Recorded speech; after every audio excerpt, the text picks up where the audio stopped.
Hey, this is Joshua Black. I wanted to talk to you today about the concept of use it or lose it. Ordinarily, when we think use it or lose it, we think Spanish or a writing skill or something like that, or math, particularly Algebra 2. How many of you have used Algebra 2 since high school? Yeah. Uh, what I want to talk about is how the government has corrupted the concept of use it or lose it in order to waste more of your money. Uh, First question is, where does the government get all of its money?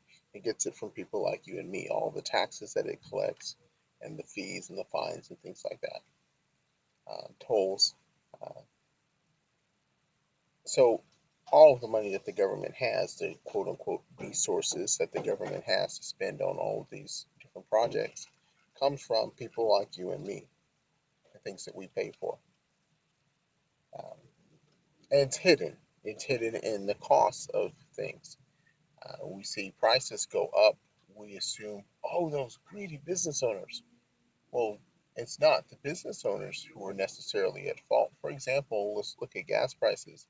The average profit for the oil company per gallon of gas is about 7 to 8 cents per gallon. However, the federal government makes 18 cents per gallon, period. And then you have state and local taxes on top of that, and the average in the state of Florida is about 36 cents per gallon. So who's really being greedy here? It's not like either the state of Florida or the federal government had any part in the exploration or the construction, uh, excuse me, or the construction of the um, apparatuses necessary to get the oil out of wherever they got the oil, to get it to the refinery and transport it to the fuel stations. Government never had any of that. They simply had an inspector come out and say, "Okay, I like this, I don't like that," and that's how they get paid. And that's garbage that they get that much of a profit off of oil for doing basically nothing. So the oil company gets 7 cents. The federal government gets 18 cents, and then the um, state and local in Florida, the tax is about 37 cents. So, well, 36.03 or something like that. So, who's really being greedy there?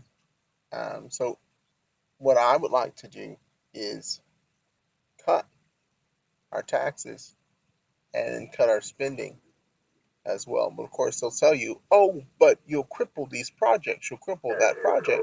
But the truth of the matter is, not everything that the government spends our money on is actually necessary. And that's why I want to talk to you about use it or lose it. With the use it or lose it concept, whenever you are allocated money as a government agency or government funded corporation or government funded nonprofit, if you don't use all of the money that you were allocated, then next time you come up for a contract, you don't get as much money, or for a grant, or for allocation. You don't get as much money. So it rewards waste, waste of your money, because remember, it's your money. The politicians haven't really put that much into it at all, if they even pay their taxes, which a lot of them haven't paid their taxes. It's kind of funny. Um, so what we really need to do is audit these agencies and see if they're really spending our money where they're supposed to be spending our money. Um, but politicians pretend to care. They get reports and all this stuff, but it doesn't. The reports don't actually tell them the whole story, and they know that it doesn't tell them the whole story. They have friends uh, in these agencies or corporations or nonprofits. They don't care. The politicians just want to spend your money because it makes them look good, like they're doing something for you or something. And because, oh, the bigger the budget, the more effective it is. Yeah, look at education. We know that's not true. Um, we we've been spending $22 billion on education for quite some time, and the results leave a lot to be desired. That's why we had FCAT, and that's why people are trying to implement Common Core, because we're spending so much money on it, and none of it's really effective. But that money's now going truly to education. It's not being invested in teachers. It's not being invested in children. It's being invested in other things. And an audit would bring that out and be part of the way to forcing the government to live on a shoestring, actually spend its money, spend our money. Because it's not the government's money, it's our money. Spend our money wisely. Or this is what I think that should happen. Once we discover savings, we need to return that to the people who earned them in the first place. Joshua Black, Republican candidate for state representative, Florida House District 68. And I hope you enjoyed this video. Have a good day.